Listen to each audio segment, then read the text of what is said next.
Mesdames et messieurs, bon après-midi.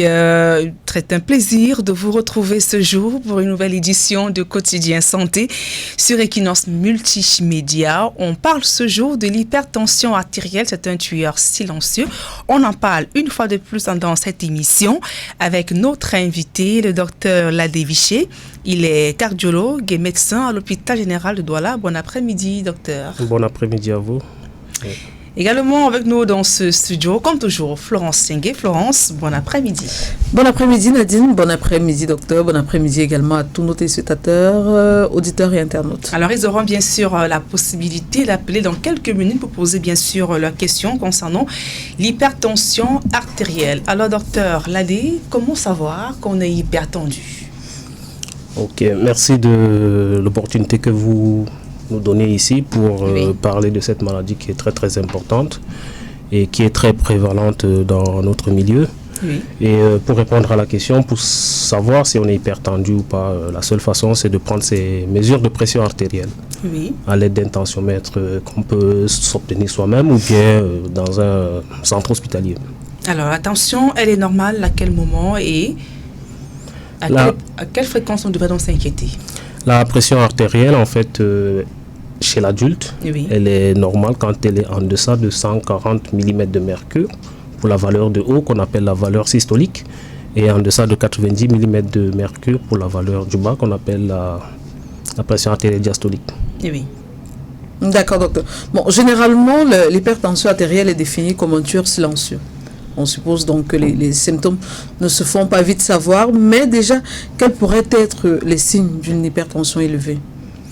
Justement, dans cette appellation de tueur silencieux, l'adjectif silencieux, il a toute sa place. Parce que, je peux dire, malheureusement, c'est une affection qui a très peu de symptômes et elle peut rester asymptomatique, c'est-à-dire sans symptômes pendant plusieurs années. Mais par contre, les effets indésirables, les complications liées à cette maladie, elles s'installent également de façon insidieuse. Oui. Donc, généralement, on ne s'attend pas à avoir des manifestations spécifiques quand on a une hypertension. Mais lorsqu'elles arrivent, c'est vraiment des symptômes qui ne sont pas très spécifiques. C'est des maux de tête que pratiquement tout le monde a de temps en temps. C'est souvent de la fatigue, des douleurs au niveau de la nuque. Mais c'est vraiment des symptômes qui ne sont pas très spécifiques. C'est pour ça que, comme je le disais d'entrée de jeu, la seule façon de savoir si on est hypertendu, c'est de prendre ces mesures de pression artérielle. Mais est-ce qu'il n'y a pas des signes annonciateurs qui peuvent indiquer que, tiens, ici, on peut quand même avoir affaire à une hypertension, à part le mal de tête que vous avez évoqué? Mais justement, le mal de tête, disons, c'est un symptôme assez présent, surtout lorsque les valeurs de pression artérielle commencent à atteindre un certain niveau. Oui. Et voilà, on a tendance à avoir des maux de tête qui sont assez récurrents. Mais les autres symptômes qui vont commencer à se manifester, c'est lorsque les complications seront déjà en train d'arriver. Et oui, lesquelles par exemple? Donc quand on a par exemple des complications cardiaques qui s'installent, on peut avoir une complication qu'on appelle l'insuffisance cardiaque. C'est le patient qui va se plaindre de difficultés à respirer, surtout à l'effort. Oui. C'est-à-dire comme par exemple chez vous ici, c'est peut-être un personnel d'Equinox qui avait l'habitude d'arriver au niveau de son bureau, gravir les escaliers sans problème. Et il va se rendre compte qu'avec le temps, quand il fait quelques marches d'escalier, il est obligé de s'arrêter, de reprendre son souffle avant de continuer, ce qu'il ne faisait pas avant. C'est souvent comme ça que l'insuffisance cardiaque commence à s'installer. C'est un des symptômes. On peut avoir des symptômes également au niveau du système nerveux quand on fait une complication qu'on appelle l'accident vasculaire cérébral, où on a un déficit qui survient de façon brutale, la moitié du corps qui commence à devenir faible ou bien complètement paralysé. D'accord. Voilà, donc c'est quelques exemples. Alors, et qu'est-ce qui explique la progression de cette maladie, principalement dans le contexte camerounais, l'hypertension artérielle? Déjà, le premier facteur qu'il faut prendre en compte, c'est que les gens se font de plus en plus dépister d'hypertension. C'est-à-dire on trouve beaucoup plus de cas parce que, voilà, on se fait... La médecine évolue. Exactement. Et l'autre facteur, c'est, disons, les modifications de notre façon de vivre. Voilà, avec l'urbanisation, avec... le développement, beaucoup de personnes adoptent des modes de vie sédentaires. Ils font beaucoup moins d'activité physique, ils viennent le matin au bureau, ils sont assis toute la journée au bureau et puis ils rentrent chez eux, ils ne font pas assez de sport. L'obésité également qui va avec ce mode de vie sédentaire concourt à augmenter le risque de devenir hypertendu. Donc disons, c'est les modifications environnementales liées au développement, à l'urbanisation qui font en sorte qu'on a beaucoup plus de facteurs de risque d'hypertension artérielle. Dans certaines familles, parfois, on constate que lorsque le père est hypertendu, l'enfant également, est-ce qu'il peut avoir des signes au niveau de l'hérédité? Exactement. Il existe de rares formes d'hypertension artérielle qui sont strictement génétiques. Oui. Où il y a une transmission par des gènes qui donnent immédiatement l'hypertension, mais elles sont extrêmement rares.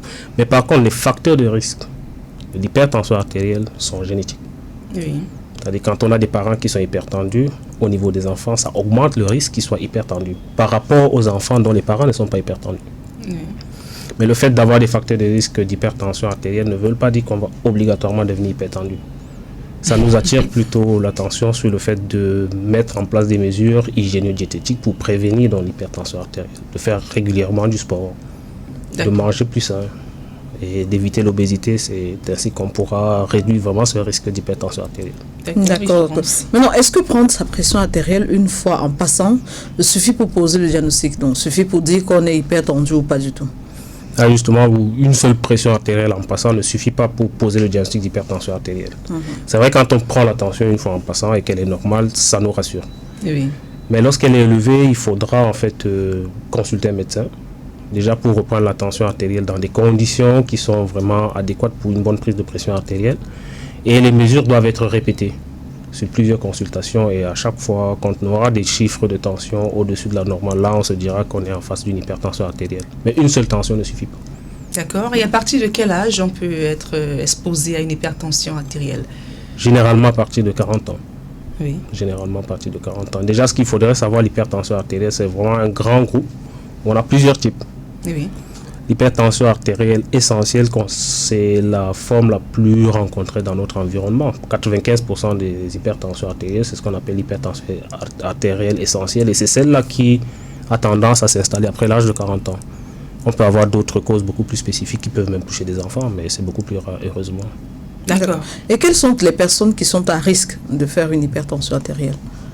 Donc, les personnes à risque en fait de l'hypertension artérielle, déjà, c'est des personnes qui ont beaucoup d'antécédents familiaux. Donc, quand on a des antécédents dans la famille d'hypertension artérielle, on est plus à risque de devenir hypertendu. Mais en plus de cela, c'est certains facteurs de risque liés à notre mode de vie. Quand on est sédentaire, c'est-à-dire quand on ne fait pas assez d'activité physique, quand on est obèse, quand il y a une forte consommation d'alcool. Ça peut également favoriser la survenue d'hypertension artérielle, et d'autres facteurs de risque comme l'hypercholestérolémie, c'est-à-dire le fait d'avoir beaucoup de cholestérol, de mauvais cholestérol dans le sang. Voilà. Est-ce que le sel également joue un rôle important dans l'un des facteurs de risque? Oui, le sel joue un rôle important, et ça fait même partie de l'arsenal thérapeutique qu'on a pour c'est-à-dire la consommation de sel au-dessus d'un certain niveau. On peut dire au-dessus de 6 grammes de sel par jour, ça nous expose également à cela. Mais voilà, dans notre milieu, le milieu africain, pratiquement tout le monde consomme plus de 6 grammes de sel par jour. D'accord. Alors, Florence, on va rappeler les codes d'accès pour participer à l'émission. D'accord, Nadine. Les codes d'accès sont le 242 64 29 80, 655 51 11 11 et 652 02 50 50. Bien vouloir vous éloigner de votre poste récepteur ou alors baisser totalement le volume avant d'émettre votre appel. On rappelle encore, ici le poste récepteur, c'est votre téléviseur ou encore votre poste de radio. Donc, vous avez le choix, soit de vous baisser totalement le volume, soit de vous éloigner complètement avant d'émettre votre appel, Nadine. Alors, docteur, quels sont donc les organes, si je peux le dire ainsi, qui sont touchés lorsqu'on a une hypertension artérielle? Les organes qui sont touchés, voilà, c'est ce qu'on a tendance à appeler en médecine les organes cibles. Oui. Les organes nobles. Donc, on a le cerveau qui peut être très affecté par l'hypertension artérielle. On a le cœur, comme je le disais tantôt. On a les reins. On peut également avoir les yeux. Oui. Voilà. C'est essentiellement ces organes qui, à la longue, risquent de présenter des infections lorsqu'on est hypertendu. D'accord. On a un auditeur en ligne. Allô? Allô? Oui, allô, bonjour. Oui, bonjour madame. Votre nom et vous nous appelez d'où, s'il vous plaît? Oui, je m'appelle madame Posé Sylvie. Je m'appelle de Bonamou-Stadi. Oui, madame, allez-y, posez votre question. Oui. Allô? Okay. Oui, bonjour, docteur. Oui. Bonjour, madame. Bonjour, docteur Nabi. Oui, je suis hyper tendue il y a de cela 20 ans. J'ai constaté une tension depuis le décès de ma mère. Oui. Allez-y, on vous écoute. On vous écoute, madame. Oui, oui. Je voudrais donc demander, c'est que malgré le régime que je suis un régime, je fais du sport. Bon, par moment, la tension, elle a toujours tendance à rester élevée. Je ne sais pas ce qu'il faut faire, puisque j'ai mon cardiologue, peut-être qu'il y a une fille qui me suit. Je ne sais pas pourquoi la tension, elle n'est jamais descendue en dessous de 15. Elle est juste à 15, 14, 15, 14. Je ne sais pas si c'est normal de faire. Docteur Ladi. D'accord. Donc, dans votre situation, là, voilà, les pressions artérielles que vous dites ne sont pas normales. Pardon? Dans votre situation, les pressions artérielles que vous avez données à l'instant ne sont pas normales. Et il faut savoir que dans le traitement de l'hypertension artérielle, c'est bien de mettre en place toutes ces mesures que vous faites actuellement, c'est-à-dire le sport, la réduction de la consommation de sel. Mais il s'avère que dans certaines situations, ce n'est pas suffisant. Et on est obligé d'arriver à la prescription des médicaments antihypertenseurs qu'on associe à toutes ces mesures pour pouvoir obtenir des chiffres de tension qui vous préviennent de toutes les complications dont on parlait plus tôt. Donc, normalement, dans votre cas, il faudrait que vous ayez des tensions à moins de 14. Et si en faisant du sport, en mangeant équilibré, en réduisant la quantité de sel, vous n'êtes pas dans ces objectifs, il faudra que vous soyez sous un traitement antihypertenseur en prenant des médicaments. D'accord, docteur, merci beaucoup. Merci, madame, d'avoir appelé. Parlons justement de ce traitement de l'hypertension artérielle. Est-il à vie ou alors à un certain moment, lorsque la tension redevient normale, on peut s'en passer? Une fois qu'on pose le diagnostic de l'hypertension artérielle et qu'on est certain du diagnostic, on sait que c'est une condition qui reste pérenne, elle est à vie. Donc le traitement doit également être à vie. Oui. Et qu'en est-il alors si un patient abandonne le traitement en cours de chemin? Malheureusement, c'est des situations qu'on voit assez souvent dans notre pratique quotidienne. Il arrive que des patients, par omission ou bien simplement parce qu'ils n'avaient pas l'information, ils commencent un traitement et puis ils l'arrêtent simplement parce que les pressions artérielles sont redevenues normales. Mais systématiquement, quelques temps après, les pressions artérielles vont recommencer à augmenter et il faudra encore tout recommencer. D'accord. Un autre auditeur en ligne est parti. Maintenant, docteur. Un autre auditeur. Allô? Oui, bonjour. Oui, bonjour monsieur. Votre nom et vous nous appelez d'où, s'il vous plaît? Allô? Éloignez-vous de votre poste récepteur, s'il vous plaît. Allô? Je pense qu'on va pas... Oui, madame. Je pense qu'on va devoir se suspendre pour ne pas perdre en temps. Allô? Un autre auditeur. Il est parti. Oui, Florence. Oui, je demandais encore tantôt quelles sont les différentes complications qu'on pourrait avoir pour une hypertension négligée ou mal soignée. Et je suis vraiment content que vous me posiez cette question parce que pour situer un peu le contexte, malheureusement dans notre environnement, beaucoup de personnes finissent par être déclarées hypertendues lorsqu'on est en face des complications.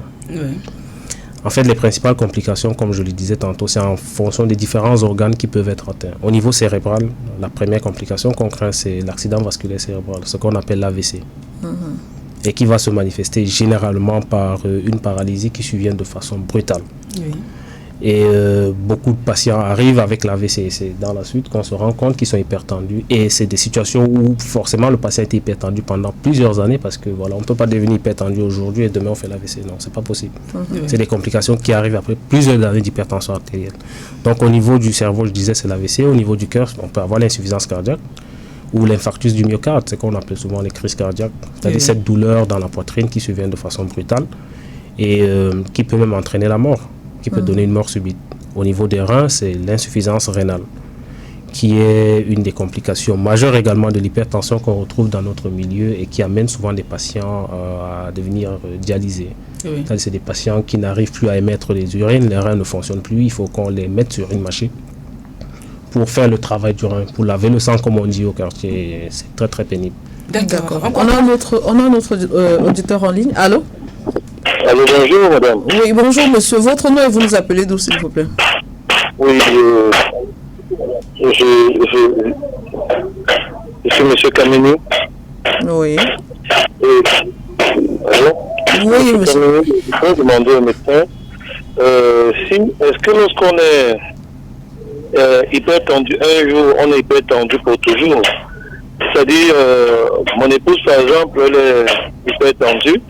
Elle est abonné aux médicaments, du moins ce qu'on lui a prescrit, qu'elle prend tous les mois, Ténorétique 50. De temps en temps, ce médicament est actuellement en rupture totale, on le trouve nulle part. Même les remplaçants que ses collègues nous ont souvent proposés ne jouent pas franchement le rôle.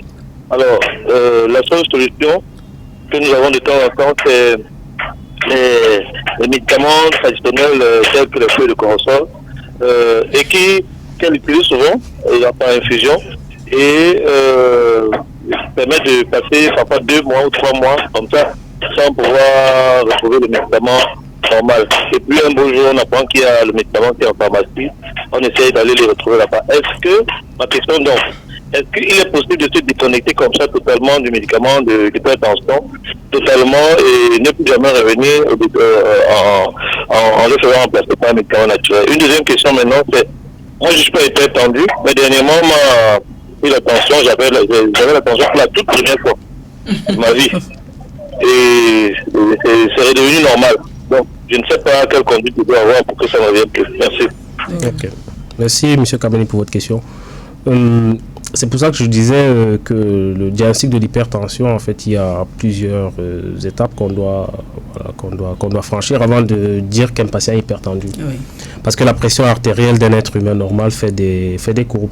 Oui. Donc elle monte et descend en fonction des situations. Quand on est stressé, la pression artérielle, elle peut monter. Oui. Mais si on est une personne qui a une tension normale, après ça redescend. Oui. Donc il peut arriver que dans une situation particulière, on prend la pression artérielle, on trouve qu'elle est élevée, on ne va pas d'emblée conclure qu'il s'agit d'une hypertension artérielle. Il faudrait qu'on prenne toutes les précautions qui vaillent pour que nous soyons sûrs qu'il s'agit d'une hypertension artérielle pour une raison toute simple. Comme il s'agit d'un traitement à vie, il ne faudrait pas qu'on mette une personne sur un traitement à vie sans être sûr du diagnostic. Oui. Parce que le fait de mettre un sujet non hypertendu sur un traitement antihypertenseur, ça a aussi également ses conséquences. Et par rapport maintenant au traitement de son épouse, oui, qu'elle n'arrive pas à suivre parce qu'il y a des ruptures de médicaments, il faut savoir en fait que les traitements antihypertenseurs, il n'y en a pas qu'un seul. Il y en a plusieurs, il y a plusieurs classes de traitements différents et heureusement au Cameroun on peut retrouver pratiquement toutes les classes d'antihypertenseurs dont on a besoin. Donc s'il arrive qu'un traitement n'est pas disponible, celui qu'on avait prescrit initialement, la seule chose qu'il faut faire c'est de revoir son médecin traitant pour qu'il prescrive un autre médicament. Oui. Et c'est quasiment exceptionnel de se retrouver dans une situation où il n'y a plus d'antihypertenseurs sur le marché parce qu'il y en a vraiment un nombre assez conséquent pour pallier aux besoins actuels qu'on a en termes de médicaments antihypertenseurs. Donc le fait d'arrêter le traitement de temps en temps, de le recommencer après plusieurs mois, ce n'est pas vraiment très utile parce que comme je disais, les organes qui sont susceptibles de développer des complications liées à l'hypertension artérielle vont les développer et on va se dire qu'on a pris le traitement et on a eu les complications. D'accord. Il y a un aspect également important de sa question, les médicaments indigènes, traditionnels. Est-ce que c'est important de les associer? Oui, c'est vrai, c'est des situations auxquelles nous sommes confrontés assez régulièrement en pratique. Des patients qui viennent nous dire que souvent ils parlent d'ail, souvent c'est le cortisol comme il l'a dit et tout. Honnêtement, tant qu'on n'a pas assez de recul, tant qu'on n'a pas fait vraiment assez d'études là-dessus pour être sûr que ces médicaments permettent de contrôler la pression artérielle au long cours, je ne pourrais pas le conseiller. Voilà. D'accord. On va très rapidement sortir de cette émission. En 30 secondes, il faut préciser que ce sujet sur l'hypertension artérielle est au cœur des journées portes ouvertes de l'hôpital général de Douala. Effectivement. Alors, est-ce que vous pouvez nous en dire un peu plus? Effectivement, à l'hôpital général de Douala actuellement, à partir d'aujourd'hui jusqu'à jeudi, c'est-à-dire jeudi 16, il y a des journées portes ouvertes du département de médecine de l'hôpital général de Douala, où en fait, on va présenter au grand public et aux collègues de la ville et peut-être même de la région ce que le département de médecine de l'hôpital général de Douala parvient à réaliser comme prestation sur le plan des soins de santé. Et il y a un axe assez important sur la prévention. Et il y aura justement des dépistages qui seront réalisés concernant l'hypertension artérielle, le diabète et même les hépatites. D'accord. Voilà, donc... il est gratuit. Il est gratuit, le dépistage, il est gratuit.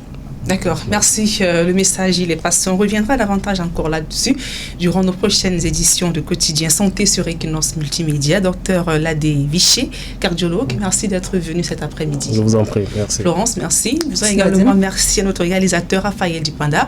Alors, mesdames et messieurs, portez-vous bien et n'oubliez surtout pas que votre santé n'a pas de prix.